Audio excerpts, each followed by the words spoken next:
lack of consistency and sort of the inherent inefficiencies that come with dealing with multiple suppliers for your products. Right. The other side of that equation are folks that are pretty good at manufacturing or cultivating cannabis and cannabis products, but really don't understand how to build brands.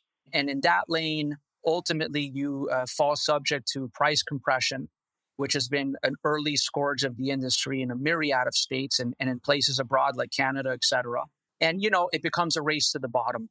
So at Green Horizons, our intention was to sort of split the difference. We're going to equip ourselves with real scale at a disruptive low COGS threshold. And we're going to find someone or a third party that really understands brand building, because it's not the forte of myself and my partner, Michael Mead. We know how to build buildings and grow high quality cannabis at a low price point. That's what I've spent the last 10, 11, 12 years doing. And Michael, my partner, has been doing it for 20 years. So the entrance of Tommy and team and BOAST specifically was the missing piece, if you will, Brit. And it really just engendered this opportunity to explore what you touched on at the top of the session here, which is this interesting confluence between cannabis and fashion. And we're really excited about exploring that. What a beautiful backstory to start with. Like it was a genuine connection between you two and a genuine interest in health and the wellness of his daughter, which he saw he saw the effects firsthand and was just genuinely interested in how this works. And I love a cannabis company that's based on actual passion for the plant. And so it's really lovely to hear that this was not just a business venture for him, but something that really touched him personally and his family. Now you're collaborating brands, and what happens when brands collaborate is that they can boost each other. They can access each other's audiences. You have that reliability that you know from that name. And so all of a sudden we've got Tommy Hilfiger in weed. And now this is a strange looking collaboration, but actually when you think about it, there's a lot of collaborations, I think, in the world that they sound like they don't make too much sense. But, when you look deep at the brand itself, you realize that does belong in cannabis.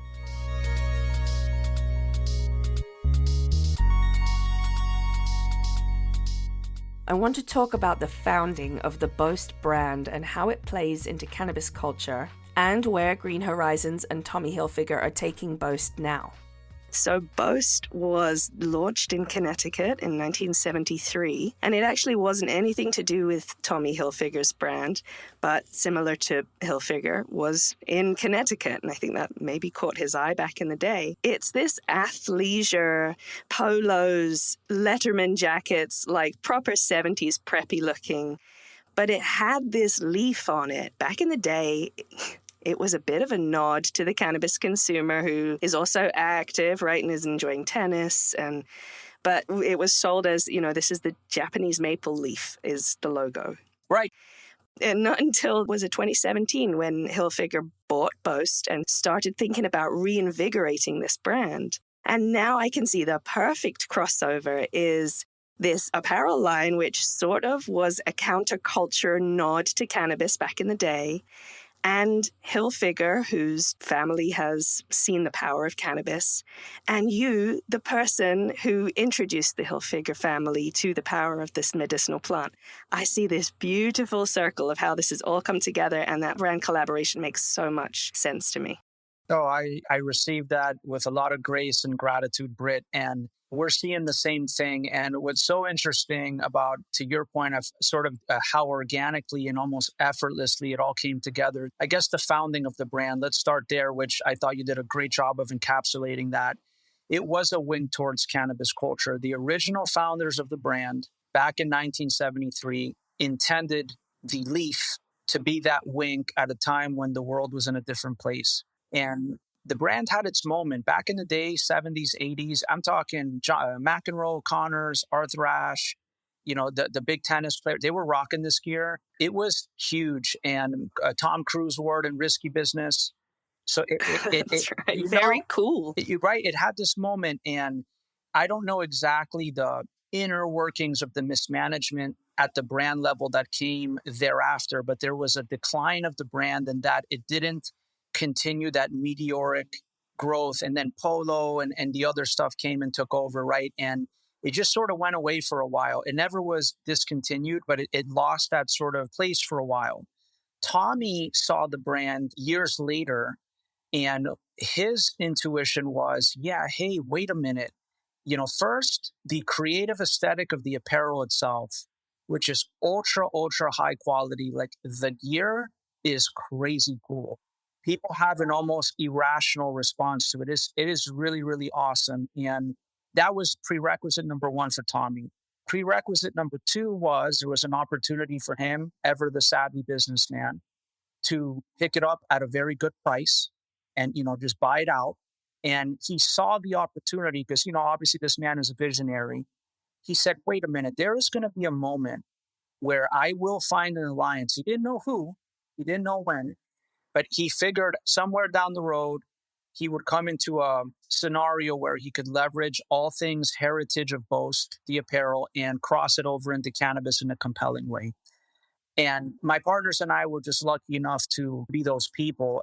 I'll also say that in an industry where celebrity brands, air quotes, have been really fantastic failures for all the reasons, superficiality, lack of follow through, lack of strategic planning. The collaboration I've had to date with Tommy and team and the BOAST team has been anything but. Like it's a group of professionals. These are people that show up and roll up their sleeves. And it's really, really refreshing to see that level of professionalism. And I think that's exactly what the industry needs. It's at a very critical crossroads now.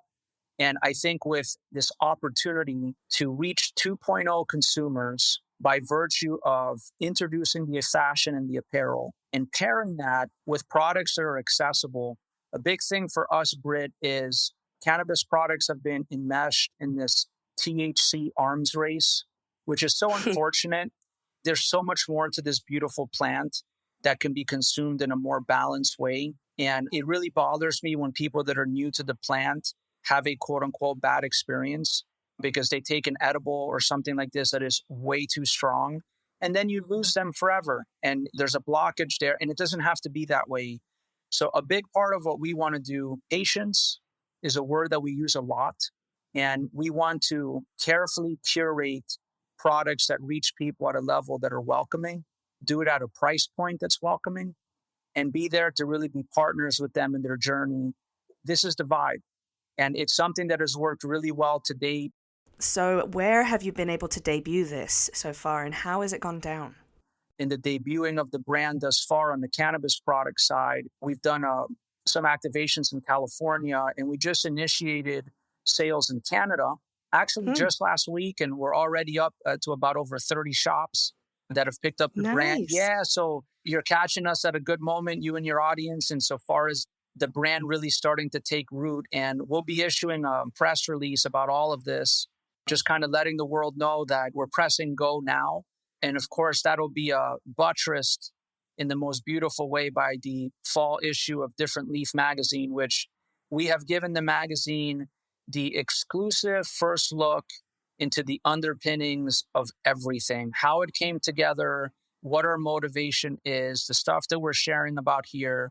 No publication has ever carried that. We've kept that really near and dear to our hearts, and just given our respect for the publication, our relationship with your staff and your team, we feel safe with you guys. And we have a great respect and admiration for how you've carried the torch on responsible journalism and editorial, and doing that in a compelling, powerful way that is helping move the industry forward. So just a big thank you to you and to your team, Brit. And we couldn't be more excited about you telling our story.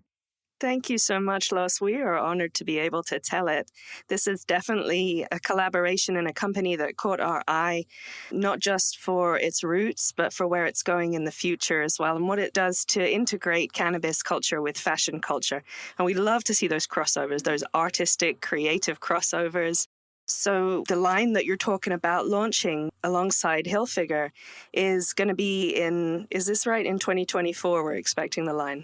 We got out a little bit early. So given the energy in Canada, we were like, you know what, let's just go. And we debuted flower and pre-rolls, like literally just last week, Brit. And there's been a really, really strong response at retail. I think we're going to be in over 100 shops by the end of the year. We weren't really pressing go on that until January. But when the demand is there, you want to meet the people. And I think what we'll look to do in California, very different landscape in California than in Canada right now. California, there's a legitimate receivables crisis at retail, and we're ever wary of that. So the idea is to comfortably scale in Canada, get the brand going. We'll do some specialty drops later this year in California, notwithstanding the environment. There are some really good retailers that still pay their bills. So we're happy to work with them. And we're looking to introduce pre-rolls, vape products as well. We also prepared a brand video, a BOAST brand video that for our taste helps demonstrate a responsible way to utilize our products. In that video, it's an early morning sunrise. And I talk about utilizing cannabis insofar as setting an intention and then consuming and then going for a hike, running on a mountain and being active and really focusing on being healthy and engaged with life. Like, we really want to help eviscerate the misguided misperceptions of the quote unquote lazy stoner culture, reefer madness, and all of this nonsense that we were subjected to for all these years. Like, it's absolute nonsense. And, it's about education. And it was nice to see, some movement on the federal level here in the US, an intimation of, Schedule 3 perhaps being the way forward, notwithstanding that isn't a perfect solution. It's definitely a step in the right direction. And, I think it'll make it easier for cannabis companies to operate going forward.